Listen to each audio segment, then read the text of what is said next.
O Grêmio Estudantil de Jama Maranhão está arrecadando materiais escolares para crianças carentes do Paço da Pátria. Podem ser doados cadernos, canetas, lápis, borracha, hidrocor, livros e brinquedos. O material poderá ser doado até o dia 15 de julho. Para mais informações, basta ligar para 9951-0457.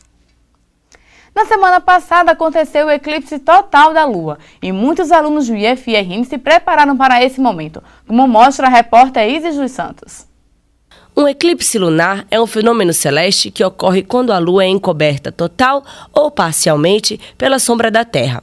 Esse momento raro da astronomia geralmente é visto a olho nu, o que quer dizer que todas as pessoas podem acompanhar o ofuscamento do brilho da Lua sem o auxílio de equipamentos especiais.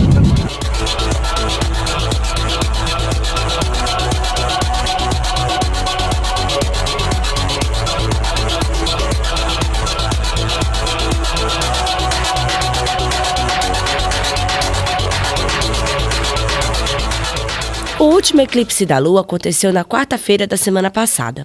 Para acompanhar tudo de perto, o grupo de estudos sobre astronomia do IFRN, o GEA, ficou concentrado na praia de Miami durante toda a tarde. O grupo possui cerca de 50 membros ativos, entre estudantes, professores e bolsistas. O grupo de estudo de astronomia tem uma boa quantidade aqui de pessoas e trabalham comigo em jornadas pelo interior, tem fotos aqui. E é sempre uma alegria trabalhar com esse pessoal. A previsão oficial é de que a Lua surgiria no céu oficialmente e já eclipsada às 17 horas e 13 minutos, naquela parte bem ali. Acontece que a previsão do tempo falhou. O tempo ficou nublado e o eclipse, infelizmente, não vai ser visível aqui em Natal. Mas o pessoal do grupo de estudos não desistiu, não. Eles continuaram no local prestando esclarecimentos à população, não apenas sobre o eclipse lunar, mas também sobre os planetas de Saturno, que estaria bem visível caso o tempo colaborasse. A gente não depende somente das previsões astronômicas, depende da previsão da meteorologia. E quando a meteorologia não combina com a astronomia, a gente não vê eclipse nenhum. Realmente é total o escuro. E qual é o sentimento que fica? Não, a gente tem o sentimento que quem trabalha com isso tem que ter paciência, que novos eclipses virão e a gente vai ter novas oportunidades de observar o céu.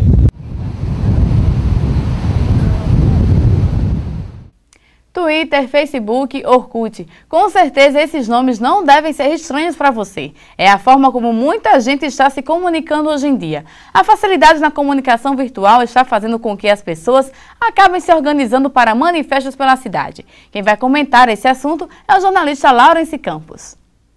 Pois é notória a importância das redes sociais virtuais e de sua expansão nos últimos anos. Um exemplo disso aconteceu aqui em Natal, aconteceu no mês passado. Um grupo de pessoas se reuniu, se comunicou através do Twitter, que é uma rede social, para tentar baixar o preço da gasolina, que havia subido naquela época, e conseguiu. Hoje a gasolina já baixou o preço que havia subido, quer dizer, foi o poder do consumidor que teve vez e voz através de uma rede social, que é o Twitter, né? E é para falar sobre esse assunto que a gente convidou aqui para o nosso estúdio o professor de Direito daqui do Campus Natal Central do IFRN, Rafael Lafitte Fernandes. Olá, seja bem-vindo. Olá, obrigado.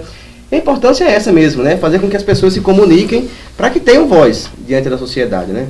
Exatamente. E foi bem interessante a sua colocação sobre redes sociais virtuais, porque quando se fala hoje em redes sociais, as pessoas tendem a lembrar apenas dos meios virtuais, Twitter, Facebook, Orkut, etc.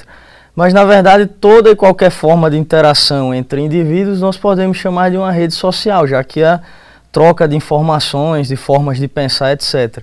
E a internet trouxe essa troca de informações de um meio diferente, que é esse meio virtual, né, onde há uma troca de comunicação, onde há uma interação entre os indivíduos de uma forma muito intensa, muito livre, fala o que quer. Exatamente, muito rápida. O que é notícia agora pode ser desmentido imediatamente ou corrigido, ou enfim.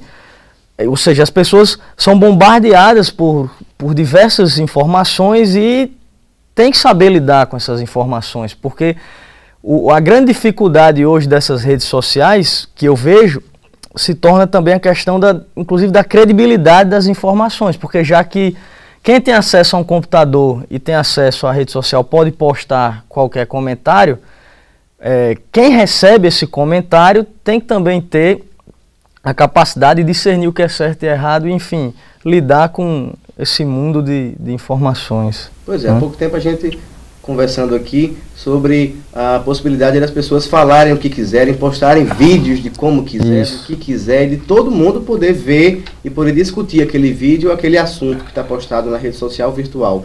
Agora, é interessante analisar que as pessoas não podem fazer qualquer coisa, apesar de terem a possibilidade de fazer, mas elas têm que seguir certas normas, né? Normas éticas, digamos assim. Exatamente. Da mesma forma que na vida real nós temos que ter um comportamento pautado na questão da ética, da moral, etc., no campo virtual essa mesma regra é aplicada. Há uma falsa ideia de que a internet seria uma terra sem lei, porque não haveria um código específico que tratasse sobre a questão da internet. Por exemplo, um código virtual, com leis específicas sobre o mundo virtual. Apesar de no Brasil não existir ainda uma lei específica sobre a internet que trate das redes sociais, dos diversos tipos de relacionamento na rede mundial de computadores, isso não impede que seja aplicada outra legislação, como por exemplo o Código Penal. Então, se eu, no Twitter, no Facebook, no Orkut, no YouTube, faço algum comentário, posto algum vídeo, etc., e isso vem a denegrir ou a constranger a imagem, né, de alguma pessoa, essa pessoa pode se utilizar tanto do Código Civil, do Código Penal, etc., para abrir um processo judicial contra quem realizou esse comentário. Agora, o difícil é provar que a pessoa fez aquilo, né? Porque muita gente se esconde atrás de perfis falsos na internet, ou até mesmo se for um perfil verdadeiro, você pode também dizer que não foi você. Como é que se prova que foi aquela pessoa que cometeu aquele devido delito? Realmente essa parte de provar o delito virtual é uma parte complicada, né? A Constituição ela garante a liberdade de expressão, mas essa liberdade de expressão ela é condicionada ao direito à intimidade, à honra e à vida privada das pessoas. Então as pessoas podem falar na internet livremente, mas o que ocorre é que diante dessa vontade de exercer sua liberdade de expressão, muitos indivíduos acabam se excedendo e realmente extrapolam o que seria considerado razoável. O grande problema é identificar de onde partiu a ofensa, de onde partiu a agressão, porque muitas vezes são os perfis falsos, como você bem colocou, e somente através de uma possibilidade de rastrear o IP do computador, que seria o RG do computador. O IP é aquele número que cada computador tem, é como se fosse um número que caracteriza aquele computador. Então, se achar o IP, acha o computador e pode achar a pessoa que fez aquele delito. Pessoa. Agora, o problema é quando o computador é utilizado por várias pessoas. Então, quem tem a senha para acessar aquela rede social, aquele e-mail, etc. Se é numa LAN house, quem foi que utilizou aquele computador? De onde partiu a ofensa? Então, há uma grande dificuldade nesse sentido. Isso estimula realmente a impunidade, mas já existem decisões judiciais onde pessoas foram condenadas porque foi possível a identificação desses indivíduos. Como eu coloquei na internet, apesar de não existir uma legislação específica no Brasil sobre crimes virtuais, isso não impede a aplicação do Código Penal para a internet. Então, se acontece uma injúria no meio virtual, essa injúria é aplicada à punição como se fosse uma injúria ocorrida numa rua, num shopping, numa casa, por exemplo, no meio real. E é para discutir esse assunto que aconteceu na última sexta-feira, um mini curso aqui no IFRN, não é isso? Um mini curso chamado Redes Sociais, Liberdade de Expressão e Responsabilidade Social. Foi debatido isso e outros assuntos também em relação a esse assunto? Sim, porque o que nós queremos chamar a atenção nesses debates é que as redes sociais elas podem ser utilizadas também como elemento de cidadania. Ou seja, eu posso utilizar toda essa capacidade de liberdade de expressão, de opinião, de informação para prestar um serviço relevante à sociedade. E esse comportamento, como por exemplo você colocou do movimento de combate aos altos preços da gasolina, ou então em movimentos políticos, movimentos estudantis, movimentos em benefício de uma classe.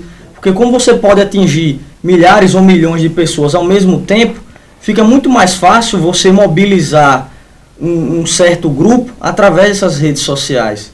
Agora, da mesma forma que é uma ferramenta que pode ser utilizada para o bem, pode ser utilizada para o mal. Então eu acho... E é daí onde a justiça tem que intervir, né? Isso, inclusive os pais devem ficar atentos para os filhos utilizando as redes sociais, porque os pais são responsáveis pela educação e vigilância dos filhos. Já também existem condenações de pais em razão do comportamento dos seus filhos nas redes sociais. Então é bom o pai ficar atento, conversar com o filho sobre isso, educar e até ver, né, o que ele faz na internet, porque é a partir daí que ele pode cometer até um crime que ele nem sabe. O adolescente às vezes nem sabe, né?